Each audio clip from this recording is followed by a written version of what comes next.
안녕하세요. 저는 영남대학교 교육학과의 이윤주라고 합니다.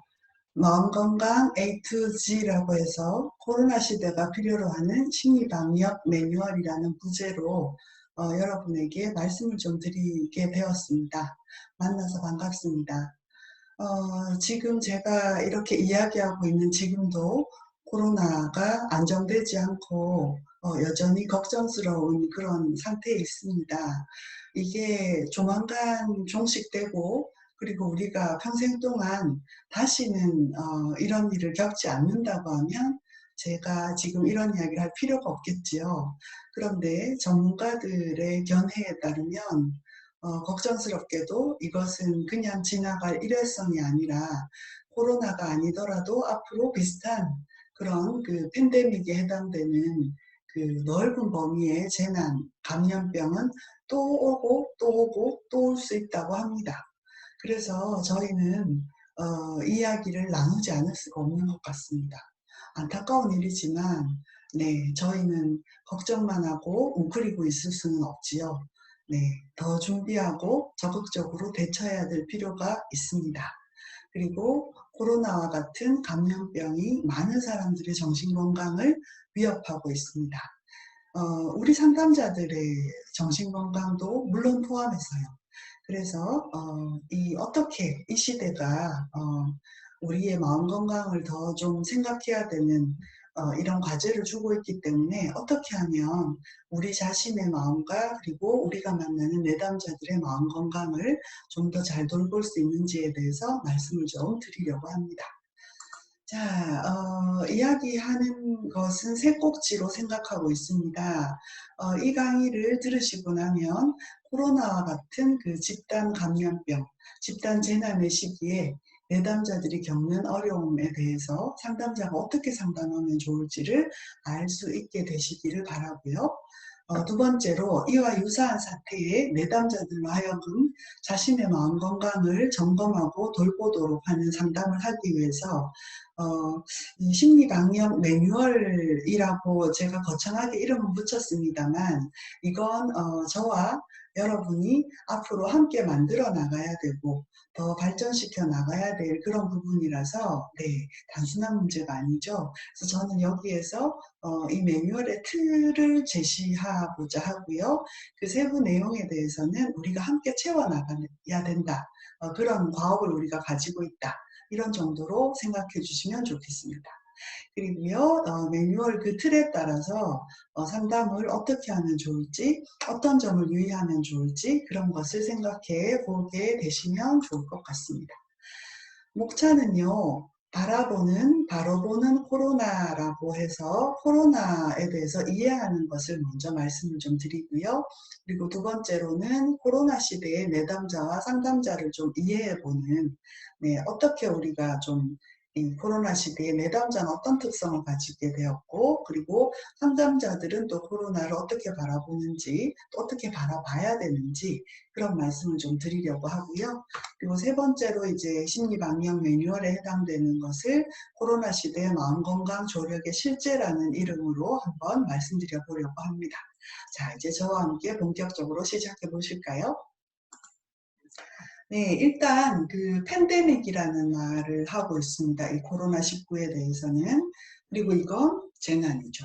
네, 우리가 재난이라고 하는 것은 자연재해와 함께 자연재해가 아닌 어, 되게 이렇게 그 사람들에게 큰 영향을 주는 그런 심각한 심리사회적인 붕괴가 일어나는 그런 일들을 포함해서 네, 재난이라고 부르고 있습니다.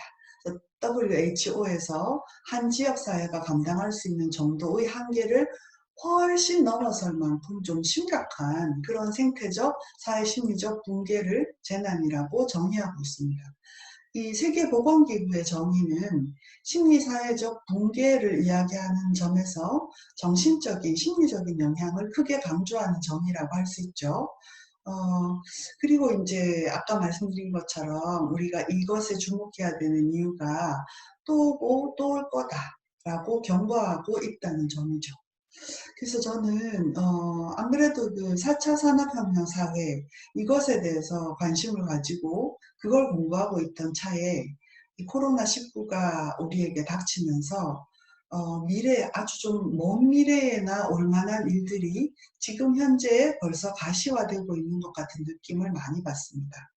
저는 이제 4차 산업혁명 사회를 이야기하고 그리고 지구 환경의 파괴를 보면서 우리가 조만간은 아니더라도 먼 미래에 모두 다 이 뭔가를 이렇게 써야만 호흡을 할 수 있는 이런 시대가 올지도 모르겠다 이런 생각을 했었는데 지금 저희 네 모두 다 마스크를 착용하고 있죠. 아무 마스크나 쓰면 안 되고 네 어, 이 막아줄 수 있는 좀 더 정교한 필터가 들어있는 마스크를 모두 다 써야만 하게 되었습니다. 그래서 저희는 이제 많은 사람들이 이야기하는 것처럼 이 세상은 코로나 이전과 코로나 이후로 나눠진다 이렇게 이야기할 만한 그런 와중에 있는 거죠.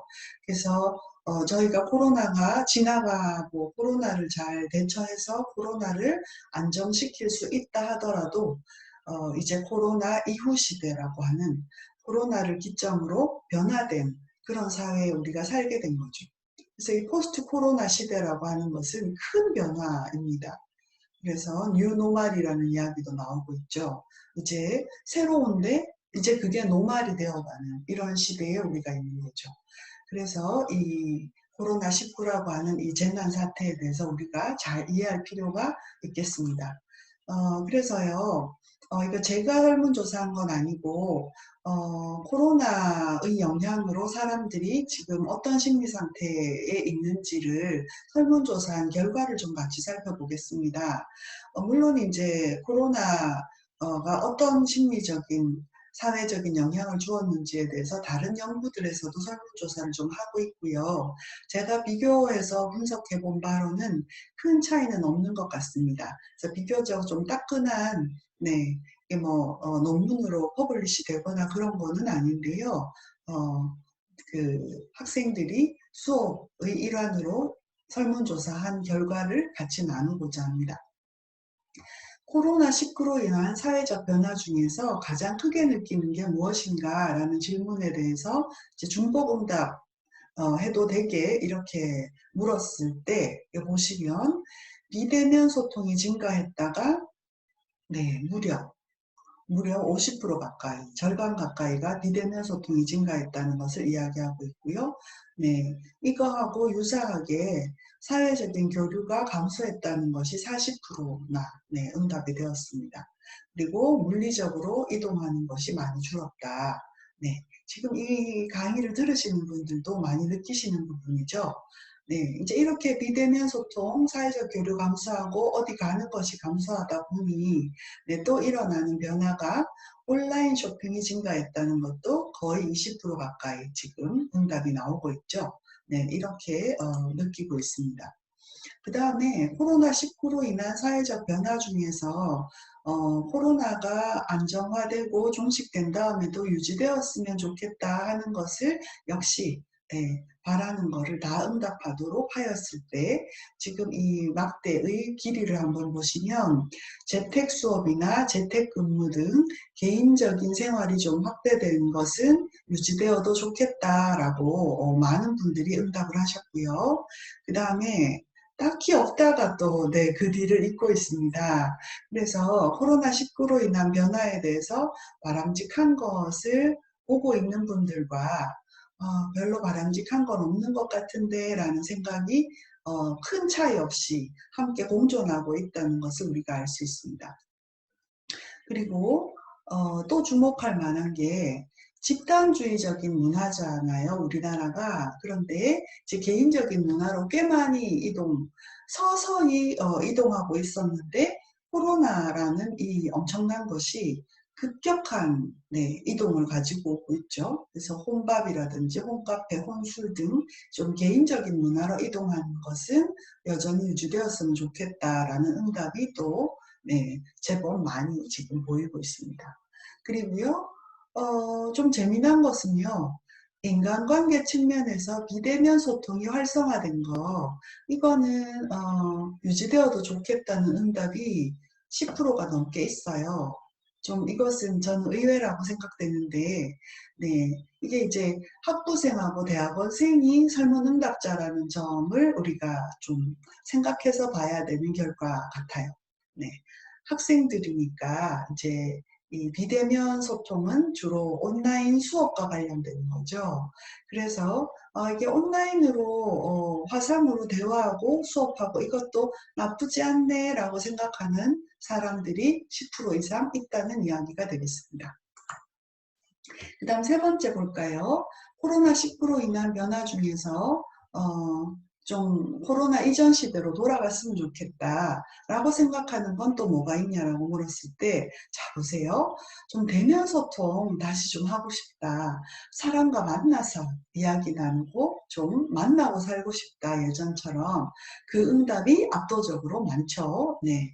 그래서 비대면 소통이 활성화되는 것도 유지됐으면 좋겠지만 그래도 여전히 네, 옛날처럼 만나서 우리가 손도 잡고 좀 편안하게 같이 뭔가 먹고 같이 웃고 네, 마스크 없이 좀 네, 이제 이런 것을 바라고 있는 거죠.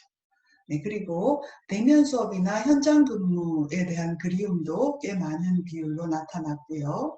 그리고 카페 간다, 식당 간다, 옷도 좀 가서 직접 보고 입어보기도 하고 이렇게 좀 살았으면 좋겠다. 예전처럼. 네, 이런 바람도 꽤 많습니다. 근데 또 재미나게도요. 딱히 없다도 네, 보시면 5% 가까이 있죠. 네. 그래서 뭐 코로나19로 인한 변화도 나쁘지는 않네 라고 생각하는 분들도 좀 있다는 것을 알 수 있습니다. 자, 그 다음에 이제 우리 마음 건강과 관련되는 질문이죠.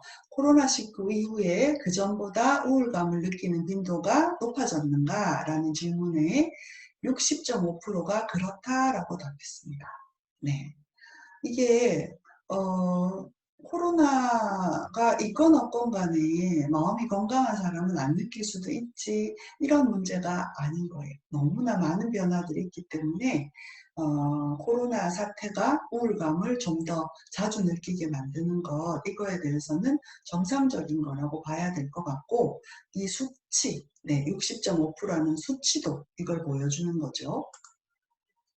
우울감을 느끼는 빈도가 높아졌다면 그 원인은 무엇이라고 생각하는가에 대해서도 중복응답을 해달라고 이야기했을 때 자, 가장 많은 분들이 사회적 격리를 권장하는 이런 분위기 속에서 활동을 덜 하게 됐다는 것을 제일 많이 이야기해 주셨습니다. 네, 아무래도 이게 우울하면 움직이면 우울을 느낄 틈이 없거든요.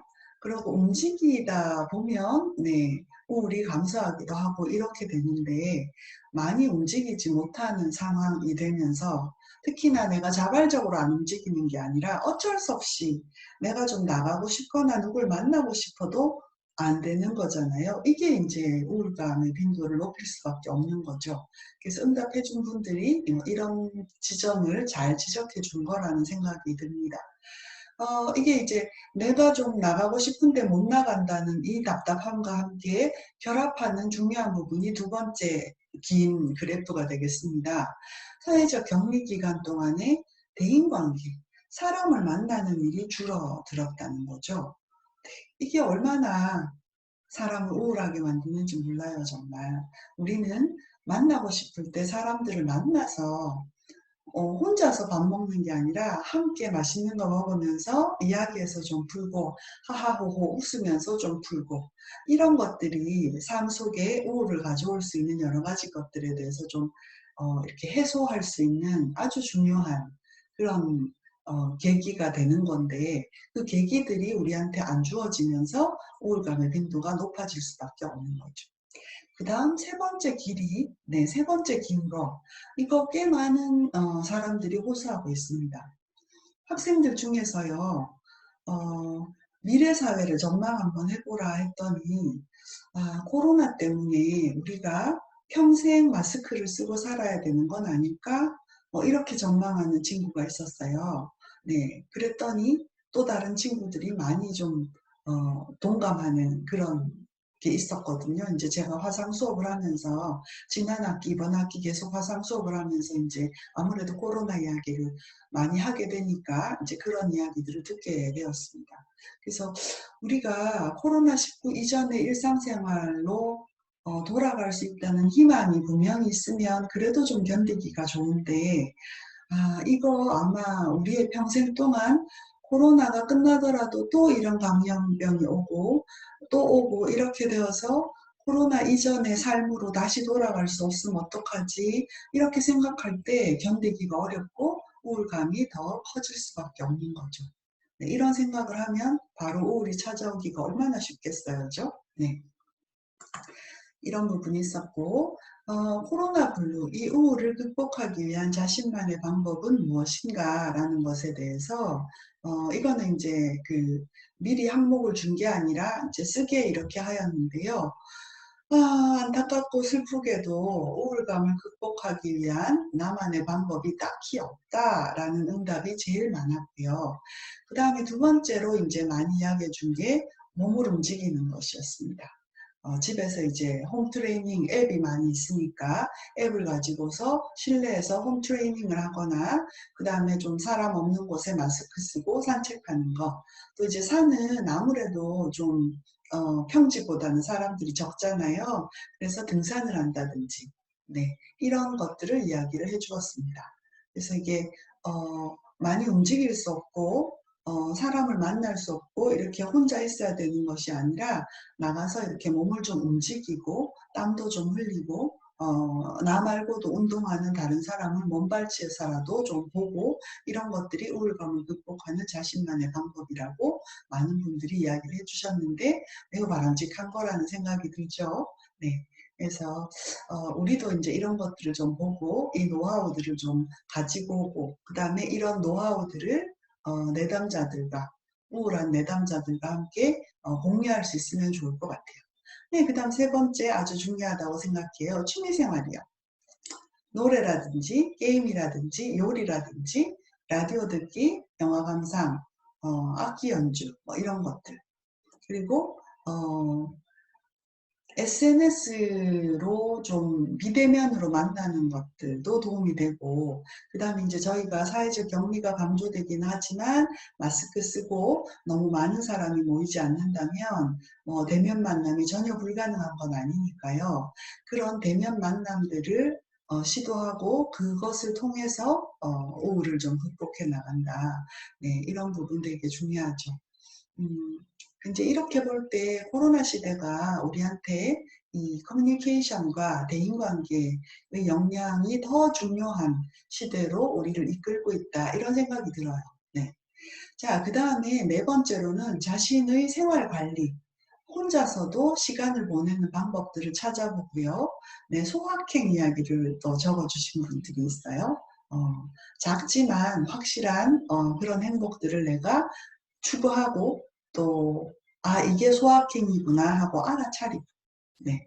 사실 우리가 모르고 지나가는 것들 중에서 관심을 가지고 들여다보면 이게 행복이구나 하고 알아차려지는 것들이 제법 있잖아요. 근데 이제 그런 것들을 발굴해내는 것, 만들어 나가는 것. 네. 그리고 너무 멍하니 있으면 그러면 우울이 또 그 빈틈을 차고 들어오거든요. 그래서 사람들 잘 못 만나고 집에 많이 있긴 하지만 나름 그 안에서라도 바쁜 스케줄을 만들어서 소화하기 이런 것들을 이야기해 주셨습니다. 이 자신의 생활 관리에 그 소수 분들이 써준 것들이 중요한 게 되게 많아요. 위기를 기회로 전환하는 방법 모색. 어차피 내가 집에 많이 있어야 되니까 이때 자격증 시험 공부나 한번 열심히 해보자. 이렇게 해서 자격증 공부를 열심히 하는 분들도 있고, 어차피 이렇게 시간이 생겼고 집에만 있어야 하니 평소에 내가 되게 하고 싶었는데 못했던 것들을 한번 배워보자. 그래서 비지공예를 배운다든지, 기타를 배운다든지, 뭐 동영상이 되게 많이 있으니까요. 우리 주변에 요리를 한번 배워본다든지 뭐 이런 것들. 그 다음에 일상이 깨지기가 굉장히 쉽지만 코로나 시국 속에서도 평소에 하던 내 일상을 유지하려는 노력. 일어나는 시간도 규칙적으로 하고 바깥으로 많이 돌아다니지는 못하지만 하던 운동하고 하던 공부하고 하던 취미생활하고 이렇게 좀 일상을 흐트러뜨리거나 붕괴시키지 않고 유지해 나가려는 노력 이런 것들이 도움이 된다라고 이야기해 주었습니다. 그 다음 참 쉽지 않지만 아주 중요한 것이 5번째 있지요. 가족과 시간을 보내는 것. 코로나로 인해서 가족 간의 갈등이 좀 더 격화되는 케이스들도 제법 있어요. 그렇지만 또 한편으로는 그것들을 겪어내고 나서 가족하고 좀 더 좋은 시간을 가지게 된다든지 아니면 원래 이제 건강한 가족, 가족 건강성이 있는 가족 같은 경우에는 네, 가족하고 시간을 보내면서 가족들과 더 돈독해졌다 이런 이야기들을 하거든요. 네, 그래서 이것도 쉽지는 않지만 아주 중요한 부분이라는 생각이 듭니다. 그 밖에 나온 것들이 이제 네, 제일 밑에 있는 이 부분들입니다. 한번 이렇게 보시면 좋을 것 같습니다. 네, 제가 보여드리려고 하니 오히려 가려졌네요. 네, 자연을 감상한다든지 독서한다든지 네, 좀 그래도 딴 때보다 좀 시간이 나니까 좀 충분히 잔다든지 이런 것들 네, 이야기를 해주셨습니다. 이번에는요, 문헌들 그리고 뉴스에서 좀 가지고 와보았습니다. 코로나가 가져온 변화에 대해서. 네. 제일 크게 대두되는 것이 재택근무와 재택수업입니다. 네, 코로나 때문에 우리는 지금 2학기째 화상 수업을 하고 있습니다. 녹화 수업도 많고요. 네, 근데 이제 화상으로 실시간 수업을 하는 이런 것은 그전에는 정말 별로 찾아보기 어려운 거였어요. 그래서 지금 코로나가 가지고 온 큰 변화 중에 하나라고 생각이 되고요. 재택근무도 마찬가지예요. 네. 그전에는 집에 있으면 일하는 게 아닌 것 같은 그런 인식들이 제법 많았고, 그래도 일은 직장 가서 해야 되고, 직장에서 사람들하고 얼굴 보고 이렇게 같이 해야 되는 거, 이렇게 인식이 좀 있었다면, 지금은 이제 그거 아니라는 거 우리 대부분이 다 알고 있죠. 네. 집에서 하니까 일이 더 잘 되네 이런 이야기들도 제법 들리고 있고요. 그리고 뭐 저는 이제 교수니까 노력합니다만 학생들이 온라인 화상 수업이었지만 대면 수업 못지않았다.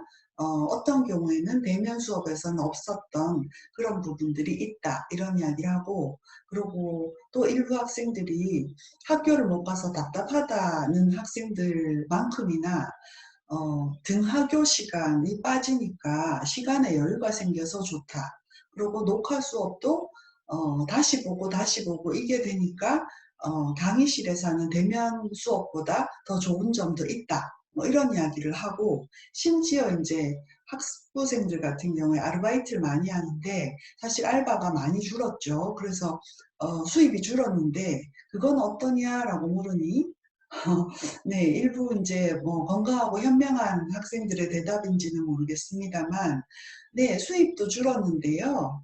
그 대신에 돈 쓸 곳도 줄었어요. 그래서 수입과 지출이 함께 줄었기 때문에 괜찮아요. 이렇게 이야기하는 친구들도 있더라고요. 네, 그래서 이런 것들 정말 큰 변화고요. 그 다음에 이제 이 감염병이라는 이것을 관리하고 확산을 방지하는 이런 노력들이 정말 전 세계적으로 본격적으로 일어났죠. 사회적 격리하는 거, 이동을 제한하는 거, 사회적 거리두기 이런 것들이 사람들에게 물론 이제 그냥 쉽게 이것이 딱 적용되고 정착된 건 아닙니다. 전 세계적으로 여러 가지 난리 아닌 난리들, 진짜 난리들이 있었죠. 아시죠? 저는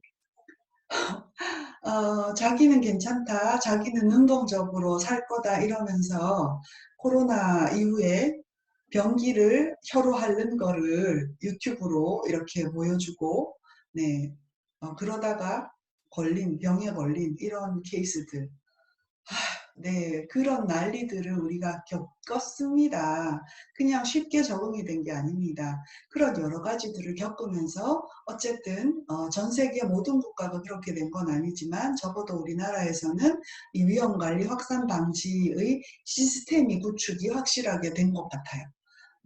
물론 이제 이게 모든 사람에게 다 적용이 되는 건 아닙니다. 우리는 모두 다 자율성이 있고 자기 생각대로 행동하는 그런 경향들이 있기 때문에 시스템이 정착되었다는 것과 100% 그 시스템 안에서 모든 사람이 움직인다는 것은 다른 이야기이기는 한데요. 네, 확실히 정착되었다는 것을 우리 모두 느끼고 있고, 네, 언론상에서도 그런 이야기들을 하고 있습니다. 그러나 여전히 이 사회적 공포라든지 심리적 고통이라든지 평생 우리는 마스크를 써야 될지도 몰라. 이제 이 지구의 건강한 삶 이거는 끝장났어. 이런 비관주의, 여러 가지 걱정 이런 것들도 생겼고요. 한편 이제 이게 팬데믹이기 때문에 전 세계적인 그런 현상이기 때문에 국제적인 공조도 꽤 체계화된 그런 변화를 우리가 보고 있습니다. 그래서 이제 우리나라의 경우에 아주 자랑스러운 면이 이 대응을 위한 공공정책들이 개발이 되었고 그게 세계 어떤 나라보다 잘 되고 있죠. 공적 마스크, 네. 마스크를 사기 힘들었을 때 공적 마스크가 처음 생기고 처음엔 좀 불편했지요. 요일을 정해서 마스크를 사러 가야 되는 게 이제 저처럼 집 연구실 이렇게 하고 있는 사람은 이게 쉬운 일이 아니었는데요. 그러나 곧 이게 공적 마스크가 얼마나 고마운 일인지 네, 곧 제가 느끼게 되었고요. 네, 재난지원금과 그것이 주는 경제에 주는 어떤 효과 같은 것도 네, 제법 제가 이렇게 듣고 있고요. 그리고 확진자가 생겼을 때 동선을 공개한다든지 이런 투명한 정보 공개와 소통이 일부 사람들은 불편하게 여겼지만 사실 더 많은 국민들이 대다수의 국민들이 매우 이제 이 정보를 통해서 조심할 수도 있고 그리고 좀 안전하다. 그럼 이렇게 해서 우리가 대처해 나갈 수 있다. 이런 효능감도 가지게 되었고 이런 정책들에 대한 신뢰도 더 많이 가지게 되었죠. 네, 이런 변화들을 우리가 문헌과 기사에서 확인할 수 있었습니다. 네, 이어서 이야기하면 2015년에 메르스 상황에서는 정부가 이 대중을 조금 일렁이게 할 불안하게 만들 그런 정보들을 좀 제한하는 그런 정책을 취했다고 합니다. 네.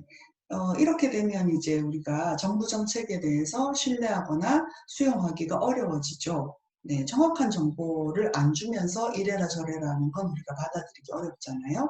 그리고 정보가 공개되지 않고 제한을 하기 시작하면 시민사회가 이 문제를 해결하기 위해서 자발적으로 자신의 손을 내놓고 함께 연대하고 이런 것들도 좋아하지 않습니다.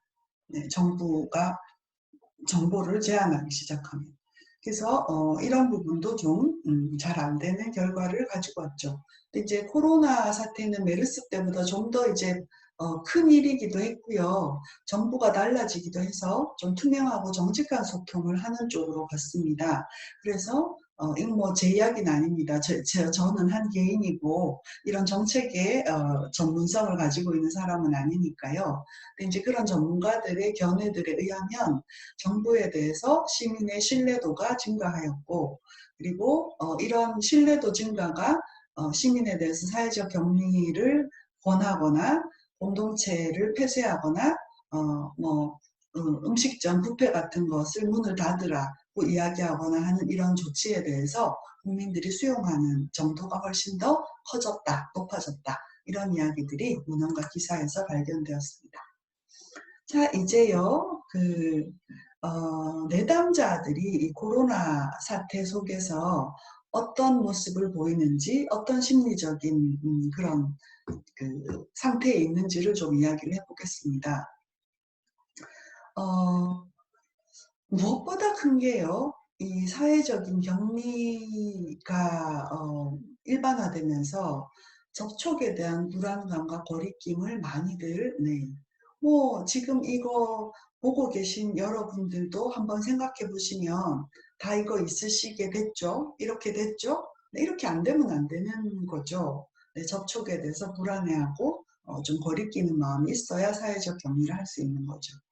네. 그 다음에 이제 사회적 격리와 함께 집안에서 많이 머무르게 되면서 가족 간에는 좀 과접촉하는 그런 상황이 생겼습니다. 근데요, 긴 시간 함께 있으면 어쩔 수 없이 가지게 되는 갈등과 마찰들이 있어요. 네. 누구라도 아무리 좋은 사이라도 너무 오랫동안 함께 있으면 갈등과 마찰이 생기죠. 그래서 이제 가족 간의 갈등과 마찰이 제법 이 집 저 집에서 불거진 것으로 저는 들어왔고, 그리고 그렇게 짐작하고 있습니다. 네. 이것도 이제 참 힘든 일이죠. 집안에 많이 있어야 되는데 가족 간에 이게 긴 시간 함께 있으면서 어쩔 수 없이 갈등과 마찰이 생긴다는 건 참 불편한 일이죠. 네. 그리고 이제 혹시 처음에는 감염이 되어도 표가 안 나니까 혹시 내가 걸렸나? 그리고 이렇게 사람들하고 이야기하면서도 저 사람 혹시 지금 감염되어 있는 상태면 어떡하지? 이런 의심과 불신이 어쩔 수 없이 또 생겨났죠. 그 다음에 이제 저는 코로나가 처음 이제 이렇게 퍼지고 나서 그때까지 하고 있던 상담 케이스를 전부 다 취소하고 한 2달 정도는 상담을 하지 않았어요. 그러면서 이제 수업은 해야 되니까 교수니까 수업을 통해서 또 지도학생들 상담을 통해서 물론 이제 텍스트 카카오톡이나 문자 상담이거나 아니면 이제 화상으로 하는 그런 상담이었는데 비대면 상담이었는데 그러면서 많이 접하게 되는 것이 미래에 대한 불안 부분이었어요. 학생들이 이런 불안이 되게 많았어요. 이제 2달 정도 지난 후에 저기 마스크 잘하고 손 세정 잘하고 자차로 이동해서 상담을 받고 갈 테니 상담을 좀 제발 해주세요. 이제 이런 케이스들이 생겨서 서서히 다시 이제 마스크 쓰고 상담하고 그다음 환기하고 또 상담하고 환기하고 이제 이렇게 하면서 서서히 다시 상담을 재개하게 되었는데 그때도 미래에 대한 불안에 대한 이야기를 많이 제가 듣게 되었어요. 네. 불안할 수밖에 없죠. 네. 알 수 없는 일이니까. 코로나 아직까지, 저희 어떻게 안심하시나요? 안심할 수 없는 거죠. 백신이 개발 아직 된 것도 아니고, 또 이런 일은 온다 하고, 언제 끝날지도 모르겠고, 그래서 이 미래에 대한 불안이 내담자들이 가지고 있는, 대부분의 내담자들이 가지고 있는 문제가 되었습니다. 그 다음에 이제 스트레스 풀기가 몹시 어려워졌다는 거. 네. 이 사회적 격리니까 스트레스를 코로나 이전처럼 충분히 풀 수가 없는 거예요. 청소년들 스트레스 받으면 혼자서 동로 코노 이렇게 부르는 동전 노래방 이렇게 동전 넣어서 혼자서도 부르고 친구들하고 같이 가서도 부르고 이런 청소년들이 많이 가는 노래방이 있는데 거기도 확진자가 다녀가고 그러면 자기가 혼자 가서 노래 부르고 왔는데 이렇게 문자 보면 내가 갔던 노래방이 확진자가 다녀간 곳이래요. 그러면 불안한 거죠. 그러니까 동로도 못 가. 혼술도 한계가 있죠. 혼자서 마시는 술하고 좋은 사람들하고 같이 술 마시면서 맨정신으로 하기 어려운 이야기도 좀 쉽게 하고 마셔 마셔 하고 이렇게 장부딪히고 이렇게 스트레스 푸는 거가 혼술로 다 되겠냐고요. 안 되지.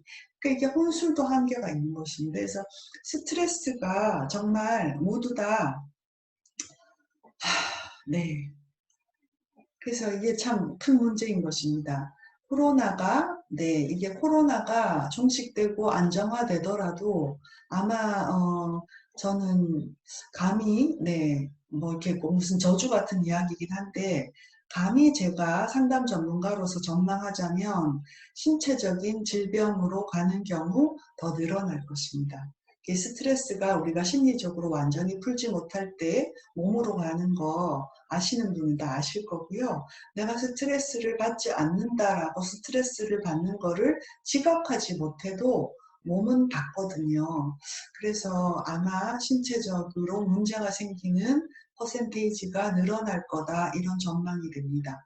되게 사실 그냥 우리가 입버릇처럼 스트레스 이렇게 이야기하지만 대단히 심각한 문제인 거죠. 그 다음에요. 자, 감염된 분들 나도 다른 사람들의 시선에 굉장히 큰 고통을 받습니다. 그 가족들 모두 다요. 이게 이제 옆에 완치됐다고 하지만 한번 걸렸던 사람이 또 이제 다시 걸리는 경우도 있고 막 이러니까 어떻게 하지? 이제 이 사람이 나았다고는 하지만 접촉해도 되나? 이런 생각. 그 다음에 나도 모르게 내가 지금 걸려 있는 건 아닌가? 나는 걸려도 좋아. 그런데 내가 걸린 줄도 모르고 같이 밥 먹고 이야기하고 이렇게 하면서 가까운 사람들에게 감염시키면 어떡하지? 이제 이런 것들 때문에 이제 가지는 불안들이 되게 많이 있죠. 그리고 지금 이제 저희가 2월부터 해서 벌써 몇 달째인가요?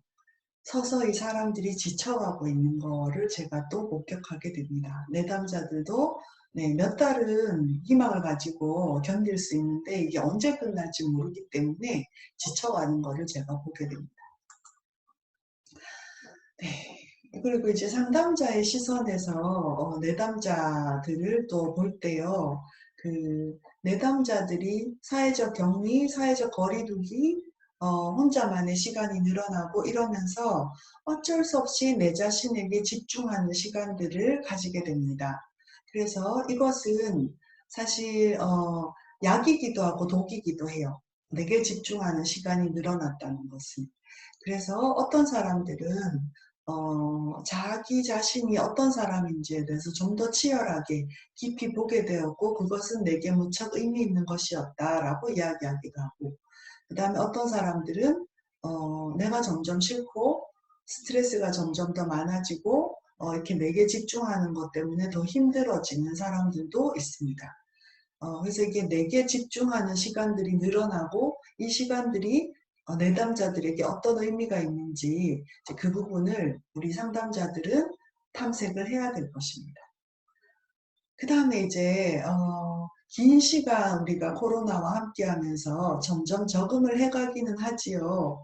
근데 저만 해도 처음에는요, 자꾸 마스크를 놓고 가서 다시 집에 들어가서 마스크 찾아오고, 네, 엘리베이터 타려고 누르고 있다가 엘리베이터 문이 열리면서 누군가가 거기 있으면 아참 하고 다시 돌아가서 마스크 챙기고 이거를 한참 동안 했었는데요. 지금은 마치 핸드백을 드는 것처럼 마스크도 이렇게 습관적으로 챙기게 되는 네, 이런 변화를 제가 겪고 있습니다. 네, 지금은 아주 잘 챙기고 있는 편이에요. 그래서 이제 적응을 해나가는데 이 적응이 대처로서의 적응인가 아니면 네, 이게 뭔가 좀 문제가 되는 안 좋은 식의 적응인가 이 부분을 우리가 또 생각해 봐야 됩니다. 내담자들이 코로나에 대해서 이렇게 스트레스 대처도 그렇잖아요. 적극적인 대처, 능동적인 대처, 그 다음에 이렇게 대인 의존적인 그런 대처, 그 다음에 소극적인 대처, 그 다음에 문제가 된 회피적인 대처, 뭐 이렇게 나눠지는 것처럼 이 코로나에 대해서도 대처하는 것으로서 좋은 대처로서의 적응인 경우도 있지만 그렇지 못한 적응도 있거든요. 그래서 이런 부분도 우리가 탐색해 봐야 되는데 사람들에게서 좀 다양한 그런 모습을 제가 보게 됩니다. 그리고 여하튼 우리는 모두 비대면 문화가 확산되는 것을 다 느끼고 있는데요. 이 비대면 문화가 확산된다고 할 때 자기 자신하고 더 소통을 잘해야 되고 그리고 비대면 문화가 확산되기 때문에 더더군다나 타인과의 소통 역량이 중요해집니다. 그전에는 이 사람하고 소통 잘 못하면 또 다른 사람들하고 하면 되고 이렇지만 네, 지금 이제 타인과의 소통이 줄어들기 때문에 한 사람 한 사람하고 소통할 때 소통 역량을 가지고 잘 소통하는 것은 대단히 중요한 일이 되어버리죠. 그렇기 때문에 여전히 중요하다 혹은 그보다 더 나아가서 코로나 이전의 시대보다 더 중요하다 이렇게 이야기할 수 있는 것이 타인과의 소통 역량입니다. 그래서 내담자들이 버티고 버티다가 상담에 옵니다. 네, 웬만하면 코로나 이전처럼 아무 때나 좀 편하게 올 수 있는 게 아니라 네, 이 상담하러 오는 것도 코로나 시대에는 조심스럽기 때문에 버티고 버티다가 오는 경우가 많습니다. 그 점 이해하시면 좋을 것 같습니다. 그렇지만 여전히 마스크를 쓰고 오죠. 네, 그래서 마스크가 이만큼을 가리기 때문에 우리가 정보가 제한되는 면들이 분명히 있습니다. 그 점 생각해야 되고요. 그 다음에 혹시 모릅니다. 마스크를 쓰더라도. 그래서 내담자가 왔을 때 체온 재고, 손서정제를 사용하고 이런 부분들에서 좀 번거롭고 내담자를 불편하게 할 수도 있지만 이런 부분을 상담자가 지켜나가는 것도 중요하죠. 네, 그리고 꼭 대면 상담만을 고집할 일이 이제는 아닙니다. 포스트 코로나 시대를 생각해 보셔요. 그래서 전화 상담이나 텍스트 상담, 그러니까 문자, 카카오톡이나 문자로 하는 상담, 그 다음에 화상 상담 같은 것에 좀 더 익숙해질 필요가 분명히 있습니다. 네, 그것을 잘 할 수 있을 때 우리의 내담자가 더 저변이 확대되는 거고요. 더 많은 내담자들과 우리가 함께 할 수 있는 거죠. 그리고 어쨌든 간에 이 확진자, 감염됐던 사람들이 늘어나겠죠. 그러면 이분들이 가지는 심리적인 어떤 어려움들, 그리고 감염이 되진 않았지만 자가격리 기간을 거쳐야 되는 그런 분들이 또 많이 있죠. 그러니까 이분들의 어떤 심리, 그리고 가족하고 더 긴 시간 이렇게 과접촉하는 거, 재택근무가 늘어나는 거, 이런 것 때문에 더 이렇게 많아진 이 부부 갈등이나 부모 자녀 갈등, 이런 부분들을 잘 도울 수 있는 전문성이 필요하겠죠. 내담자들에게 이런 부분들이 늘었으니까요. 자, 이제 이렇게 하고 상담자 부분은요, 조금 쉬고 다음 강의에서 뵙도록 하겠습니다. 자, 조금 쉬시고 다시 만나도록 하겠습니다. 네, 잠시 화면 공유를 끄고요. 네, 그리고 다음 시간에 만나도록 하겠습니다.